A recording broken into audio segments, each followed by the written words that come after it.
Dobodura Airfield, New Guinea. August 17, 1943. The morning sun cut through the haze like a dull blade, spilling light across rows of battered P-38 Lightnings. Mechanics moved between them like ghosts, their faces streaked with oil and sweat, their hands raw from nights of repairs that never ended. The jungle around the airstrip steamed, thick with the smell of fuel and humidity. Above, the sky rumbled with distant thunder, or maybe it was the sound of Japanese Zeros circling far out to sea. Every man on that field knew what those silver twin-boomed fighters meant. The P-38 was fast. It could climb higher and strike harder than anything in the Pacific. But it had one flaw, one small mechanical imperfection that was killing pilots. The control cables had slack, about 3/8 of an inch between stick movement and aircraft response. It didn't sound like much, not on paper. But in the sky, where seconds meant survival, that lag was everything. You pulled the stick, waited a heartbeat too long, and the Zero had already slipped behind you. The delay wasn't in the pilot's reflexes. It was in the machine. Technical Sergeant James McKenna stood beside one of those Lightnings, watching Lieutenant Robert Hayes strap into his cockpit. McKenna was 26, tall and lean, his shirt unbuttoned against the heat. He'd spent the last 6 months patching bullet holes and replacing gearboxes under fire. But nothing haunted him like the crashes. The ones that didn't make sense. Pilots who should have returned but never did. Each after-action report said the same thing. Enemy maneuvered inside turn radius. P-38 unresponsive. McKenna had seen it himself. During a training flight weeks earlier, a Lightning banked hard, lagged for half a second and went nose first into the jungle. The pilot never had a chance. The engineers back in California said the cable tolerance was within specifications. They called it acceptable delay. But the word, acceptable, meant something different when you had to hose pilot remains out of a cockpit. Now, as Hayes taxied down the runway, McKenna felt the old dread twist in his gut. He could already picture the fight ahead, the blinding flash of tracer rounds, the scream of engines clawing for altitude, the moment when Hayes would pull the stick and feel that tiny fatal hesitation. He'd seen it too many times. The P-38's reputation as a Lightning was half a lie. Against the nimble Japanese Zero, it moved like a storm shackled to the ground. The air vibrated as Hayes lifted off, wheels tucking in, engines howling toward the sun. McKenna shielded his eyes, following the glinting shape until it vanished. Around him, the maintenance crew resumed their routines, tightening bolts, refueling tanks, pretending not to think about how few planes came back each week. The stench of hot oil mixed with the metallic tang of sweat and blood on his tongue. Every part of that airfield smelled like loss. The problem wasn't courage. The P-38 pilots were some of the best men he'd ever met. But the machine betrayed them. The Japanese Zero could twist and roll on a dime, its controls light as air. The Lightning, by contrast, fought itself. Its control system ran cables through pulleys and joints that expanded with heat and humidity, creating slack. In the cool California testing bays, everything checked out fine. But under the blistering Pacific sun, the metal stretched just enough to matter.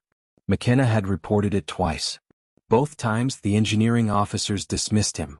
They said field conditions couldn't alter tolerance that much. They said his mechanics were over-tightening cables. They said, in short, that he didn't understand the specifications. But specifications didn't bleed. Pilots did.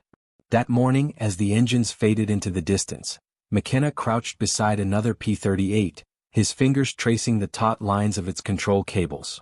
He could feel the give, a fraction of an inch of play between movement and response. He pulled a rag from his pocket and wiped the grime from his palms, thinking. Physics didn't care about regulations. Tension, leverage, thermal expansion. They obeyed only one law, the real one. A jeep rolled by, kicking up a cloud of red dust. The chatter of machine guns echoed faintly from somewhere beyond the jungle. Dobodura was a place of half-built runways and constant fear. Pilots slept with their boots on. Mechanics like McKenna lived under tarps stitched from parachute silk. They were a world away from the engineers who wrote manuals in offices lined with blueprints and clean hands. Hours passed. Then the sound came back, a distant roar that grew louder until it split the sky. McKenna looked up, heart hammering. A single P-38 streaked toward the airfield, trailing smoke from its left engine. Hayes had survived, barely. The Lightning landed hard, skidding sideways before coming to rest. McKenna ran to the plane as Hayes climbed out, pale and shaking. The left wing was peppered with holes. The canopy was cracked. Control response was slow again, Hayes said, ripping off his helmet. Couldn't shake him. 1-0 on my tail the whole way back. McKenna said nothing. He just stared at the control surfaces, flexing slightly in the wind. Every move Hayes made in the air had arrived a breath too late. That breath could have been the last one he ever took. That night, McKenna couldn't sleep.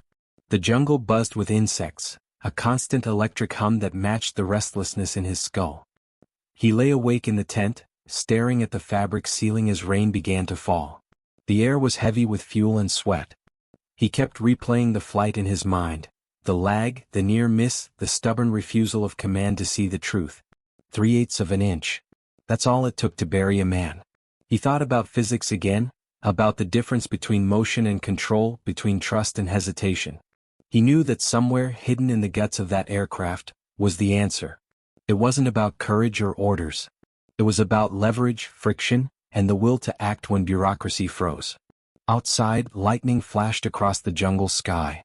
The airfield glowed briefly, illuminating rows of silent aircraft gleaming wet in the rain. McKenna sat up, his mind clear for the first time in days. He couldn't stop the war. But maybe he could stop one more pilot from dying. If the Army specifications couldn't keep up with the physics of combat, then he'd rewrite the rules himself. In the days ahead, that resolve would turn into something more. A rebellion made of metal, sweat, and one 6-inch piece of wire. It would start small, just a mechanics experiment. But before the year was out, that stupid idea would ripple across the Pacific, carried in whispers from one crew chief to another, saving lives and rewriting aerial warfare. The story of how that happened, of one man's defiance against the machinery of war, begins here in the heat and dust of Dobodura, where the lightning met the zero and lost again and again until one mechanic decided to change everything. You're watching Secret Files World War II. Subscribe for more untold stories that changed history. Dobodura 2 days later. The rain had turned the airfield into a swamp of red clay and oil slicks. Mechanics sloshed through ankle-deep water, cursing under their breath as they worked through the downpour. Above the drone of engines and the crack of thunder, McKenna sat alone beneath a canvas awning, a cigarette burning down between his fingers. His face was unreadable, but his eyes never left the plane parked before him. The same P-38 that barely made it home 2 days ago. He checked every bolt, every joint, every damn cable. The manual said nothing was wrong. The tension gauge read exactly as it should. Yet when he pulled the stick, he still felt that soft, delayed resistance. The controls didn't answer like they should have. They lagged, sluggish, hesitant, just enough to kill. The engineers back at Lockheed had promised perfection. A marvel of twin-engine engineering, they called it. But they weren't here watching pilots die because paper tolerances didn't match jungle heat. McKenna knew what they'd say if he filed another report. Stay within parameters. Maintain specifications. They'd never see the twisted wreckage or hear the dying breath of a man who trusted his machine. He crushed the cigarette under his boot and leaned into the cockpit, his hands steady but his jaw clenched. He could hear the storm's rhythm on the canopy, slow, relentless. Like time running out. That night, the maintenance tent flickered with dim yellow light. The air was thick with kerosene and sweat. Tools clinked softly as McKenna moved among the workbenches, surrounded by open manuals, cable schematics, and bent wrenches. He wasn't supposed to be there after curfew, but the guards ignored him by now. Everyone knew McKenna lived for the machines. What they didn't know was that he no longer trusted the book.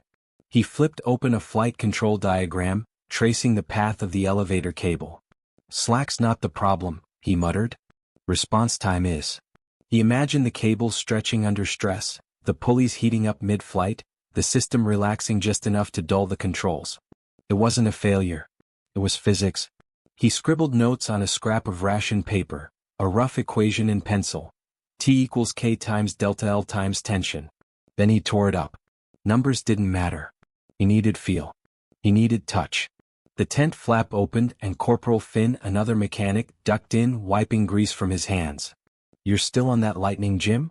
You'll burn yourself out. Better me than another pilot, McKenna replied. Finn sighed. Look, we've all seen it. The delay's bad. But we can't just start tinkering. Command will fry you if they catch you changing specs. McKenna looked up, eyes steady.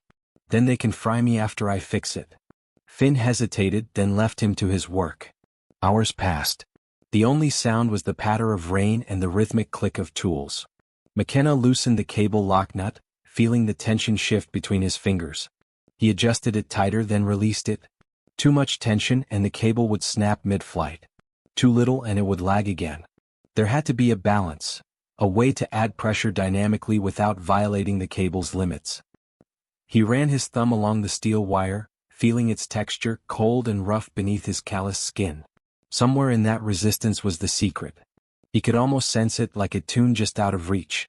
He thought about the crash reports stacked in his locker, pilots he'd drunk with, men who'd written home and never came back. He could still hear Lieutenant Peterson's voice before his last flight. "If she doesn't turn faster today, Jimmy, I won't either." The next morning, they found what was left of his plane half a mile past the runway. McKenna hadn't been able to look at the wreckage without rage. The manuals hadn't saved him. Engineering specs hadn't saved him. And if McKenna kept obeying, no one else would be saved either. He began experimenting. Adjusting cable clamps by fractions, recording results with chalk marks on the hangar wall. The test pilots noticed nothing yet, but McKenna could feel subtle differences during taxi runs. Controls tightening, response sharpening. Every small improvement was another silent rebellion. By dawn, his hands trembled with exhaustion. He leaned against the wing of a Lightning, eyes bloodshot, skin coated in grime. The rising sun painted the clouds a bruised orange. The sound of distant engines reminded him that another day of flying, and dying, had begun. Captain Sloan, the engineering officer, caught him outside the hangar. "McKenna," he barked, "I saw your request for tension retesting denied yesterday. You trying to challenge Lockheed again?" McKenna didn't flinch. "Sir, the P-38s aren't responding fast enough. Humidity's loosening the system." Sloan crossed his arms. "Specs are specs. These machines were tested under all conditions." "With respect, sir," McKenna said, "they weren't tested here." Sloan's jaw tightened. "You're a mechanic, not a designer. Follow the manual." McKenna nodded slowly. "Yes, sir." But inside he was already finished obeying. That night he returned to the tent alone again. The lantern flickered, casting sharp shadows on the metal walls. He stared at the cables laid out before him, his hands still blackened with grease. He could hear the faint hum of generators, the murmur of soldiers outside. Everything felt suspended, the war, the rules, his own fear. He picked up a thin length of wire, spare control cable, and twisted it between his fingers, testing its spring. He bent it slightly, feeling how it fought to return to shape. Not too rigid, not too soft. It resisted. It wanted equilibrium. That's when the idea began to form. Something small, something simple, maybe even stupid. But it wouldn't leave his head. A way to maintain tension automatically, to erase that delay between command and response. The kind of solution no engineer would ever approve because it wasn't in any textbook. He smiled faintly to himself the first time in days. "Stupid," he whispered. "Yeah. Maybe stupid enough to work." McKenna cleaned his tools, doused the lantern and stepped outside. The air was cool and damp, the night still echoing with the faint buzz of jungle insects. In the darkness beyond the runway, he could see the silhouettes of grounded lightnings, their twin tails jutting against the stars like silent sentinels. He knew what he had to do. Tomorrow he'd build something the Army hadn't asked for, something no regulation had ever imagined. It would break rules, risk his career, maybe even his freedom. But it might save lives. And if it failed, at least the next pilot wouldn't die waiting for his plane to answer. For now the jungle slept. But inside McKenna's head, the war had just turned. Dobodura Airfield, August 18, 1943. The sun rose behind the Owen Stanley Range, cutting the jungle mist into shards of gold. The smell of hot oil hung in the air, mixing with the sweetness of wet vegetation. Mechanics were already moving between the rows of P-38s, their boots squelching in the mud. McKenna stood apart from them, holding a small coil of piano wire in his hand.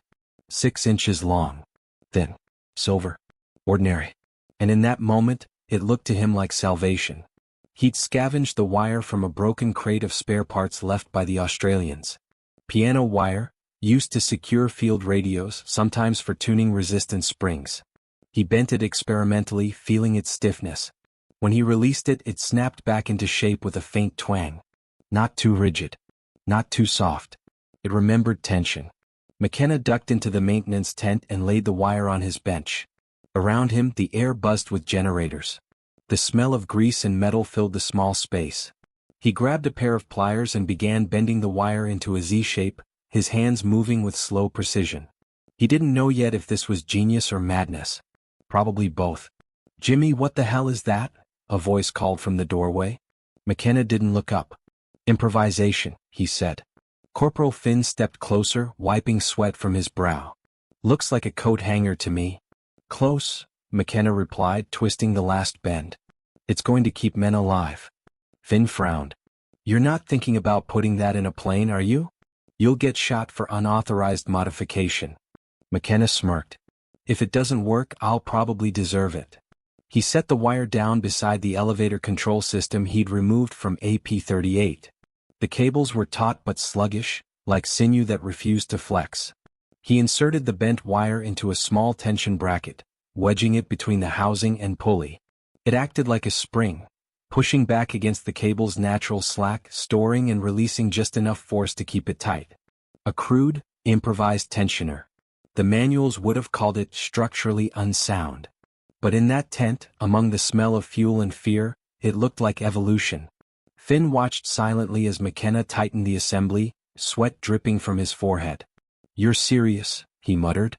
"Dead serious." They rolled the modified Lightning out of the hangar. The sky was clear, the air still. McKenna climbed into the cockpit, moving the control stick gently. The response was immediate, sharp, precise. The delay was gone. The stick felt alive. He grinned. "That's it," he whispered. "That's what it's supposed to feel like." Hayes approached from the flight line, his flight suit half-zipped. "She ready for another run?" he asked. McKenna nodded. "Almost. Just tighten the control rigging. She'll handle better now." Hayes squinted. "You sure about that? Last time she nearly killed me." "Trust me," McKenna said, hiding his nerves behind a steady tone. "You'll feel the difference." Hayes climbed into the cockpit. The engine started with a deep, vibrating growl that rattled the ground. McKenna stepped back, shielding his eyes from the prop wash as the twin booms shimmered in the heat. Every part of him wanted to stop this, to tell Hayes not to risk it. But the war didn't wait for courage. It demanded proof. The P-38 began taxiing, then surged forward, lifting cleanly into the sky. The sound of its engines echoed across the valley, fading into the mountains. McKenna stood motionless, staring after it. His hands were black with grease, his heart hammering in his chest. Finn came up beside him. "You didn't tell him about the wire, did you?" "No," McKenna said quietly. "I didn't." They waited. The airfield buzzed with other aircraft preparing for missions. B-25s warming up, C-47s unloading crates, the distant chatter of machine guns. But McKenna heard nothing. His world narrowed to the distant drone of one P-38. Minutes passed. Then came the sound, a deep roar diving from the clouds. McKenna's pulse spiked. He looked up just as the lightning streaked overhead, banking hard at low altitude. The move was impossibly tight. The wings flexed, but the plane held steady, rolling smooth through the turn. Hayes was testing her and she was answering. McKenna grinned. It worked. But with that relief came fear. Unauthorized modifications were grounds for court-martial. He'd violated engineering orders, changed structural components, risked a government asset. If command found out, they'd end his career before sundown. Yet as he watched the lightning climb into the sky, he knew the choice was already made. A regulation wasn't worth a man's life. 30 minutes later, Hayes landed. The engines idled down to silence. He climbed out, sweat pouring from his face, eyes wide. "What the hell did you do to her, Jimmy?" he shouted over the noise. "She moves like a new bird. No lag, none." McKenna tried to keep his expression neutral. "Just tuned her tighter," he said. "Guess she liked the attention." Hayes slapped his shoulder. "Whatever you did, keep doing it." As the pilot walked away, McKenna exhaled slowly. The tension in his chest unwound. The modification had worked, better than he'd dared hope. But he couldn't write it down. Couldn't report it. Couldn't even admit it out loud. It would have to spread quietly, one mechanic at a time. That night, he sat outside the hangar, staring at the small piece of leftover wire on his workbench. He turned it over in his hand, feeling the smooth steel, the cold bite against his palm. 6 inches of defiance. 6 inches that might change the war. He thought about what it meant to break orders, to outsmart the system that built the very planes he maintained. The army wanted obedience. The engineers wanted perfection. But in the mud and heat of New Guinea, the war didn't care about either.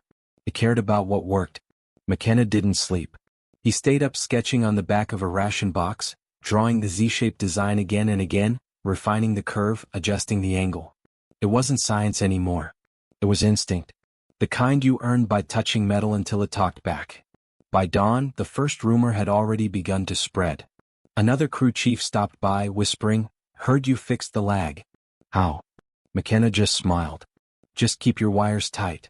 Within days, that 6-inch piece of steel would start appearing in other aircraft, passed from hand to hand like contraband. But for now, in the humid stillness of Dobodura, only one man knew what it really meant, that the war in the skies had just shifted, one wire at a time. By late August, the Dobodura base had changed. Pilots were coming back from sorties with smaller holes in their planes, tighter flight reports, and a strange new rumor. Something about a McKenna fix. Nobody knew what it was, but everyone wanted it. The field commander, Major Rourke, was the last to hear. Which meant he was the angriest. He called McKenna into the operations tent that morning. The air inside was thick with humidity and tobacco smoke. A map of Papua hung on the wall, littered with pins and circles drawn in grease pencil. Rourke sat behind a folding table, sleeves rolled up, expression sharp as a bayonet. "Sergeant," he began, tapping a report with his finger, "why the hell are half my planes coming back with modified control assemblies?" McKenna stood at attention. "Sir, maintenance adjustments in response to cable slippage. Field conditions." "Don't feed me regulation talk," Rourke snapped. "You altered the hardware." McKenna's jaw tensed. "Yes, sir." Rourke leaned forward. "You realize that's illegal without approval from engineering command?" "Yes, sir." "So why'd you do it?" McKenna hesitated. There were a dozen answers. Because the men were dying, because the manuals didn't match the mud, because waiting for approval meant waiting for funerals. But he said none of that. "Because it worked," he replied quietly. Rourke's eyes narrowed. "Explain." McKenna reached into his pocket and pulled out a small Z-shaped piece of wire. He set it on the table. "Sir, this keeps the elevator cable under tension during stress maneuvers. The tropical heat and moisture cause contraction. Pilots lose responsiveness mid-turn. This stops it." 6 inches of piano wire. Rourke stared at it for a moment. Then he laughed, a dry, humorless sound. "You're telling me you rewired Army aircraft with scrap metal?" "Yes, sir." "And the pilots didn't notice?" "They noticed," McKenna said. "They just didn't know what changed." Rourke leaned back, studying him. "You've got balls, Sergeant. But you've also got a death wish. One accident, one crash, that's on you." McKenna didn't blink. "Then I'll take it." The major sighed, rubbing his temples. "I should ground you. Hell, I should have you court-martialed. But the truth is, the 433rd Squadron just logged its highest survival rate in 3 weeks. Command thinks it's luck. I don't believe in luck." He picked up the wire, turning it over in his fingers. "You're not supposed to change Army design specs. But maybe you're right. Maybe what works on paper doesn't work in the jungle." McKenna said nothing. Rourke finally dropped the wire back on the table. "Here's what's going to happen. You'll write up a field adjustment procedure, unofficial, understand? Keep it quiet. I'll send it through engineering channels, see if we can make it stick. Until then, you don't talk about this. Not a word." "Yes, sir." "And McKenna," Rourke added as the sergeant turned to leave, "don't ever forget, the line between genius and insubordination is one successful mission." "Yes, sir." McKenna stepped out into the sunlight, the sweat already slick on his skin. Around him, the airfield hummed with life, engines roaring, mechanics shouting, the constant rattle of tools. He felt the weight of what had just happened. His secret was no longer his alone. That afternoon, Hayes found him in the hangar. "Heard the major chewed you out," he said. "You all right?" McKenna nodded. "He's sending it up the chain." Hayes whistled. "You think they'll approve it?" McKenna shrugged. "They'll bury it. Engineering hates anything they didn't invent." Hayes grinned. Then we'll just keep using it till they notice. For the first time in months, McKenna laughed. That's the law of improvisation, he said. Fix what you can, hide what you must. That night, the rain came hard, hammering the tin roofs, washing oil and mud into rivers. McKenna lay awake in his cot, listening to it. Every drop sounded like a clock ticking down to something he couldn't see yet.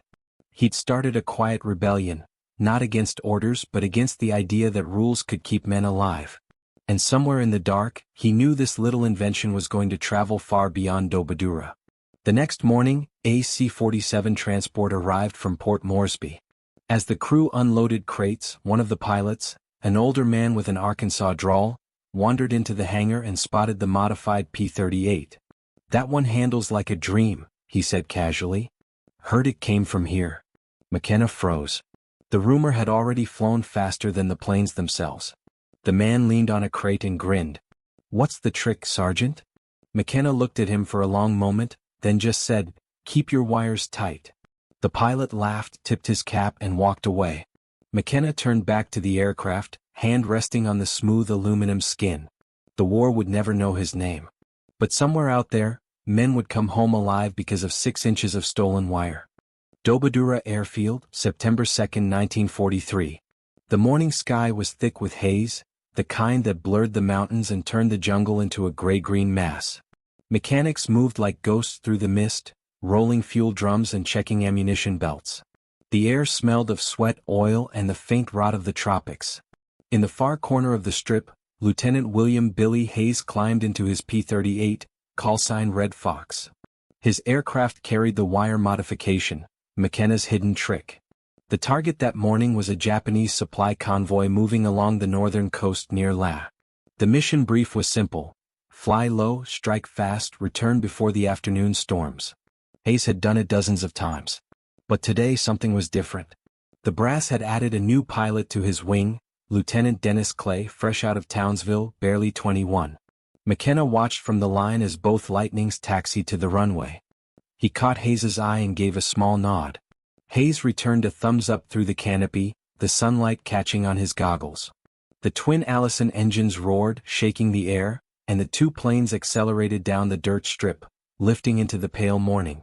For the next 20 minutes, they flew over jungle and ocean, the world below alternating between emerald green and deep cobalt blue.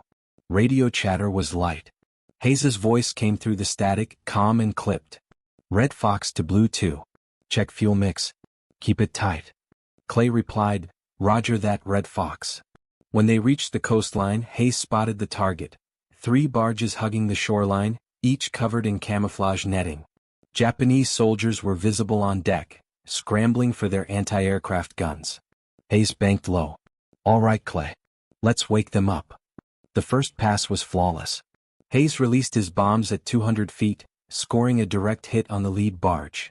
Flames erupted, black smoke curling into the humid sky. Clay's run came seconds later, less precise but still deadly. The ocean turned to boiling froth beneath them. Then out of the clouds came the Zeros. 4 of them diving fast. Their engines screamed, the sharp, insectal buzz that every Allied pilot learned to fear. Bandits! For a clock high. Hayes shouted. The sky exploded into motion. Tracer fire stitched across the clouds. Hayes rolled hard left, the P-38 straining under the G-force. Clay followed, but the Zeros were already splitting, 2 going high, 2 swinging wide to flank. Keep it tight, Clay, Hayes yelled. Trying. Hayes felt the old dread creep up. He'd seen too many men die in these dogfights. The Zero could outturn anything in the sky, anything except, maybe, what McKenna had built. He yanked the stick hard to the right, expecting the usual lag, the sluggish delay before the tail bit. But not this time. The response was instant, sharp, clean, alive. The P-38 snapped into the turn like it had read his mind. Jesus, he breathed. It works. He rolled behind one of the Zeros and opened fire. The twin .50s and 20mm cannon roared, tearing the enemy plane apart in a burst of orange flame. He didn't even have to correct his aim. The wire held the tension perfectly. Clay wasn't as lucky. 1 Zero got on his tail, bullets ripping through the left engine. Smoke poured from the nacelle. I'm hit. Clay shouted. She's losing power. Bail if you can. Hayes barked. Negative. Trying to glide south. Hayes turned hard again, taking out a second zero. His lightning rolled through the debris, wings clipping the smoke. He could hear McKenna's voice in his head, "Keep your wires tight." But there were still 2 enemy fighters left. They came at him in a cross-pattern attack, tracer rounds slicing through the air. One hit the right wing. Metal screamed. Hayes's breath came fast. He dove toward the coastline, dragging them with him. Below, the jungle loomed. He leveled out barely 100 feet above the trees. The Zeros followed, still firing. Then, without warning, one of them pulled too hard in the dive, its wings snapped, and it spiraled into the canopy in a burst of flame. Hayes pulled up and looked around. The sky was empty. For a brief moment, the world was silent except for the hum of his engines and the ringing in his ears. "Clay?" he called into the radio. "Blue 2, do you copy?" "Static." "Clay, talk to me." "Nothing." He turned the Lightning north and climbed. Through the haze, he spotted a thin trail of black smoke rising from the jungle. His stomach dropped. Back at Dobodura, McKenna stood by the runway as the first returning planes appeared. 2 of them. Then 3. But not 4. His gut twisted. Hayes landed, canopy open before the wheels stopped rolling. He jumped down, helmet still on, face streaked with sweat and grime. "Clay's down," he said flatly. "Engine fire." Went in about 10 miles south of La. McKenna felt the words hit him like a punch. Did he bail? No. Hayes looked at him, eyes red. He tried to glide it in. He almost made it. McKenna said nothing.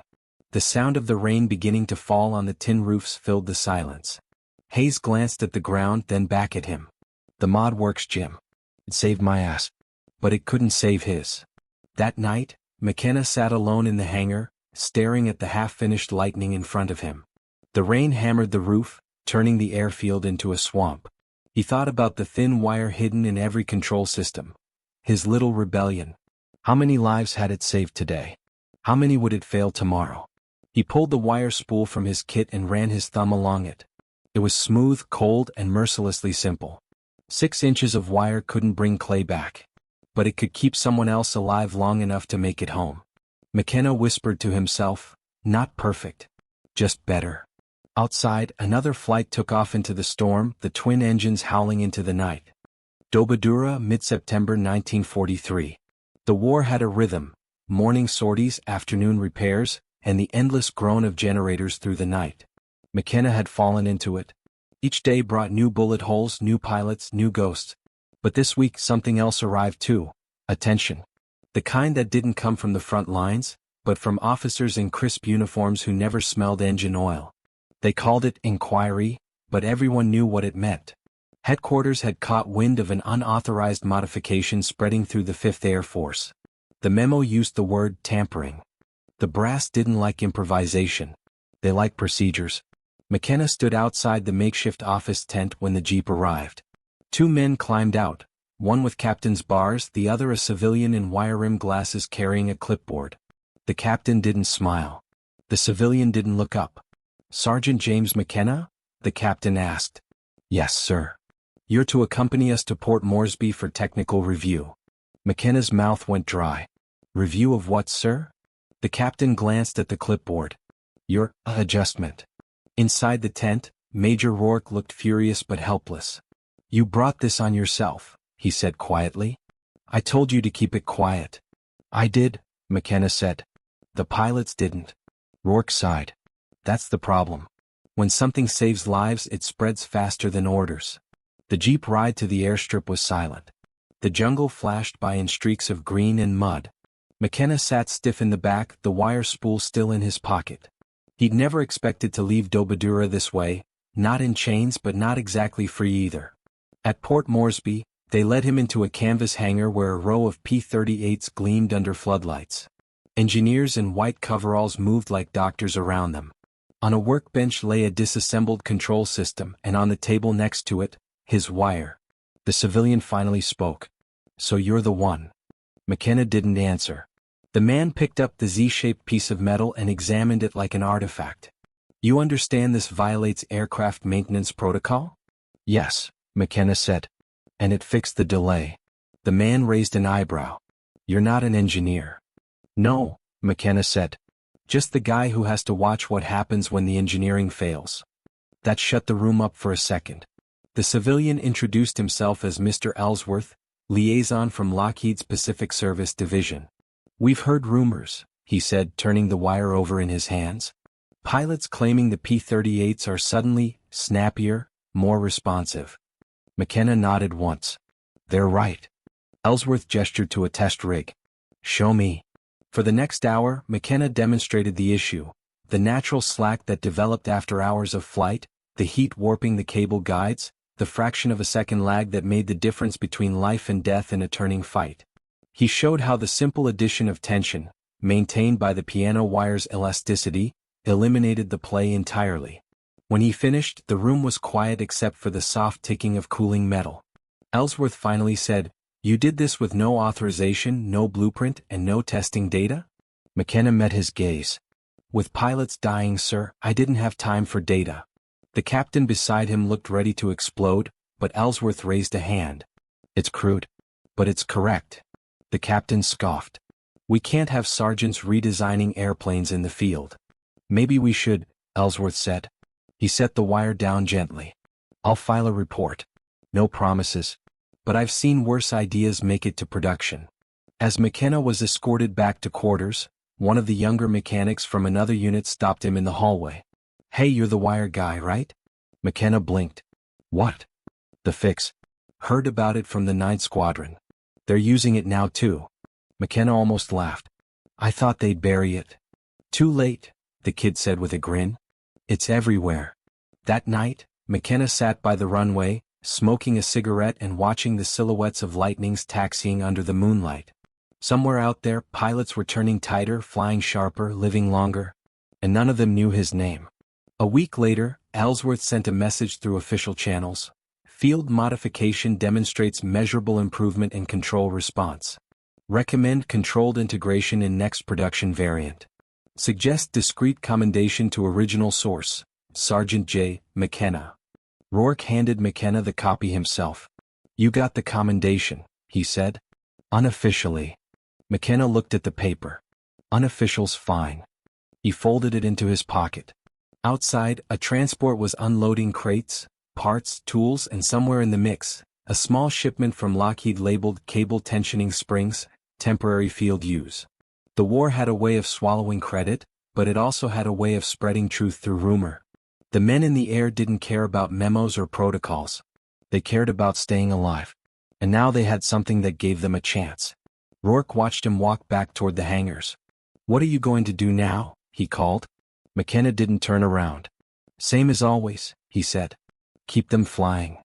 As he disappeared into the glow of the floodlights, the jungle hummed with the sound of engines and insects, the two constants of New Guinea. Somewhere far above, a flight of P-38s carved through the night, tighter and faster than ever before. They didn't know his name, but they were flying on his wire. Burbank, California. October 12, 1943. 10,000 miles from the jungle airstrips of New Guinea, the Lockheed assembly line was roaring. Rows of P-38 Lightnings gleamed under the warehouse lights, their wings stretching like silver spears into the horizon. The air smelled of aluminum dust, oil, and caffeine. Men in denim overalls shouted over the machinery while inspectors in crisp shirts walked the catwalks above, clipboards in hand. At a side office overlooking the floor, a teletype machine chattered to life. The message came in from 5th Air Force Command, Port Moresby. It was short, almost lost among the flood of dispatches from the Pacific. But one line caught the attention of engineer Robert Ellsworth, the same man who'd met McKenna weeks earlier. "Field modification utilizing piano wire for cable tensioning demonstrates consistent control improvements under tropical conditions. Request evaluation for integration in next production variant. Stop. Field personnel report reduced response lag and higher maneuver stability. Stop. Signed, Lieutenant Colonel John Rourke." Ellsworth read it twice, then looked out over the production floor. The next model, the P-38J, was in the final stages of testing. If the change could be validated, it might be included before the first batch reached the Pacific. He grabbed his coat and headed for the test bay. The wind whipped across the Mojave airfield as the test lightning climbed into a clear autumn sky. Ellsworth watched from the tarmac as the pilot banked hard, pulling a series of tight rolls. The maneuvers looked sharper, cleaner. The flight engineer beside him nodded. Less tail lag. Noticed that? Ellsworth smiled faintly. Just a wire, he said. By the next morning, Lockheed's design board had an unofficial directive. Integrate a spring tensioning system inspired by the field modification, but don't acknowledge its origin until verified. It was filed under Control Cable Compliance Adjustment Number 47B. On paper it was a routine tweak. In truth, it was a quiet salute to one mechanic in the jungle. Meanwhile, at Dobodura, McKenna had gone back to his daily grind. His hands were raw, his uniform soaked with oil. He had no idea what was happening in Burbank. All he knew was that the pilots were smiling more after each flight, and fewer names appeared on the casualty board.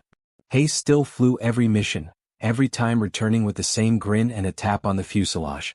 One night, Rourke walked into the hangar with a thin envelope. "This came for you," he said, handing it over. The paper was stamped with Lockheed's seal. McKenna opened it.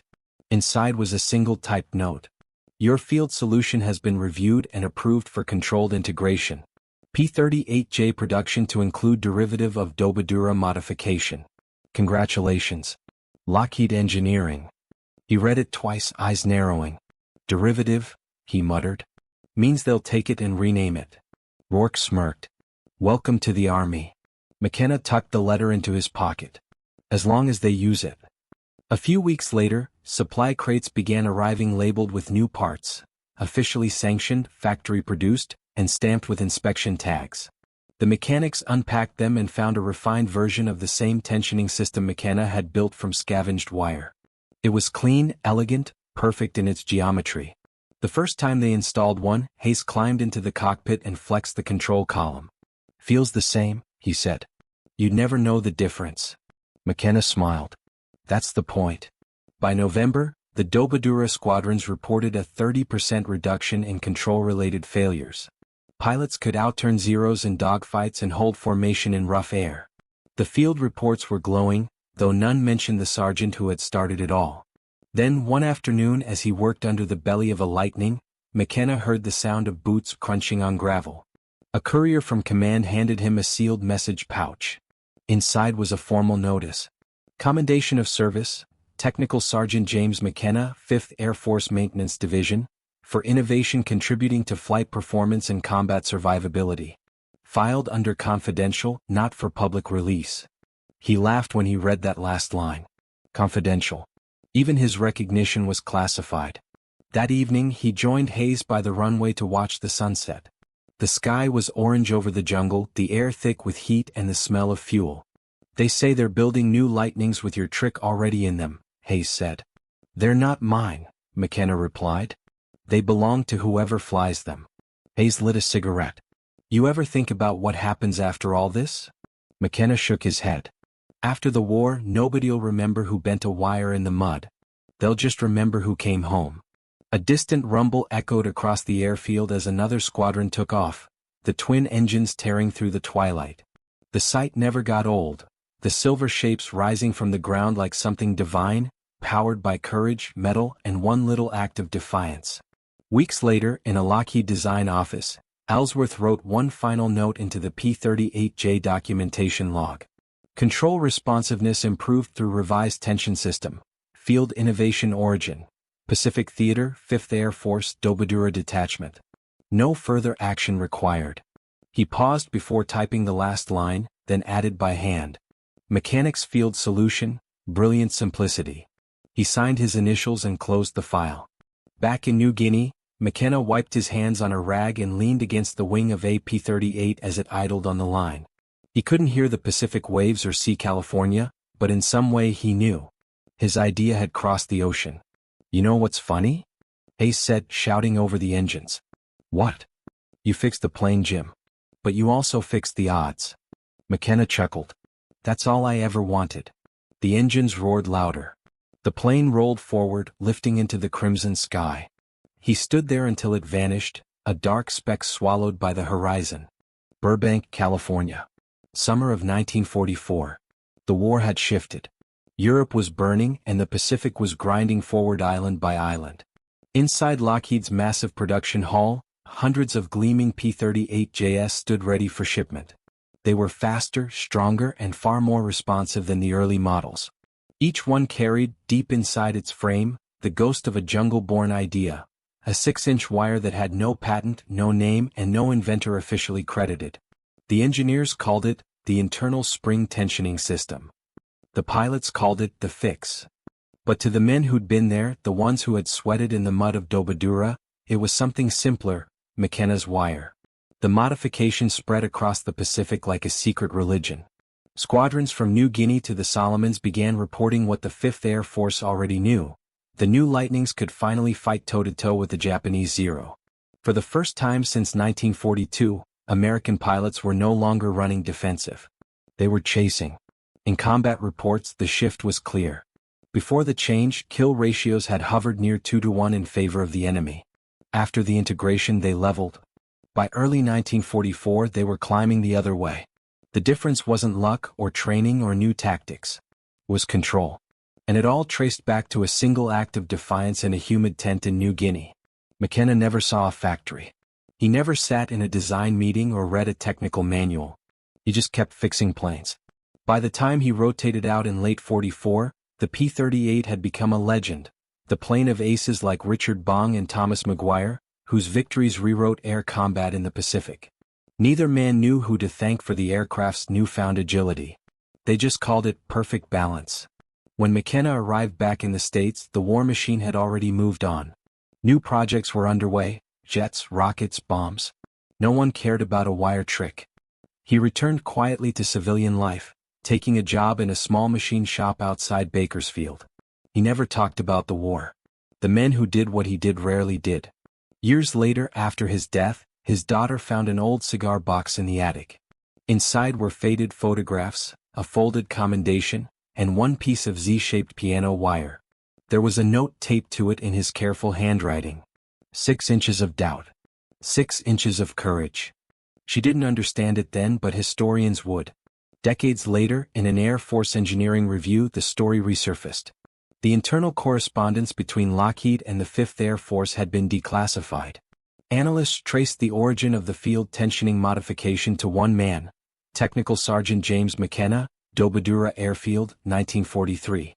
His contribution was added to the official maintenance archives, under Unrecorded Field Innovations. One line summarized it best. Improvised control tensioner, credited with saving approximately 80 to 100 aircraft and aircrew. No medals, no ceremony. Just a quiet correction in a dusty file that finally told the truth.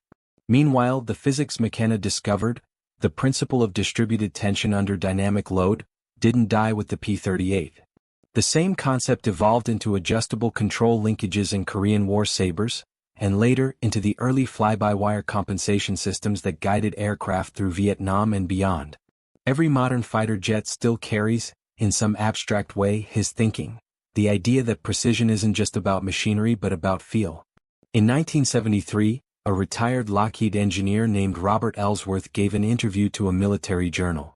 When asked about unsung field innovations, he smiled and said, "There was a sergeant in New Guinea who taught us all a lesson. Sometimes the smallest piece of metal can carry the weight of a war." He paused, then added, "That man was right. It's never about rules. It's about results." Today, if you visit the P-38 exhibit at the National Museum of the U.S. Air Force in Dayton, Ohio, you'll see a small plaque near the nose wheel. It reads, "In memory of those who repaired what others only designed. The men who bent the rules to keep the lightnings flying." There's no name. But behind that tribute, there's the echo of a single mechanic kneeling in the mud, twisting a scrap of wire and changing history. The P-38 Lightning went on to serve in every major Pacific campaign, from New Guinea to the Philippines. It became the aircraft that escorted bombers over Rabaul, hunted enemy convoys off WWII, and guarded the skies above Leyte. For every pilot who survived a turning fight with a Zero, a part of their survival began in that 6-inch wire. History books remember the aces and generals. But the war was also won by men like McKenna, grease-stained, sleepless, and stubborn enough to believe that one small fix could tip the balance of a global war. If he were alive to see it, he probably wouldn't say much. Maybe just a shrug and a half-smile. Because to him it was never about glory. It was about leverage, precision, and doing what needed to be done when nobody else would. The Pacific skies no longer roar with lightnings, but their legacy endures. A reminder that innovation doesn't always come from laboratories or offices. Sometimes it comes from the dirt, from hands that refuse to quit, and from a single act of defiance written not in words but in wire.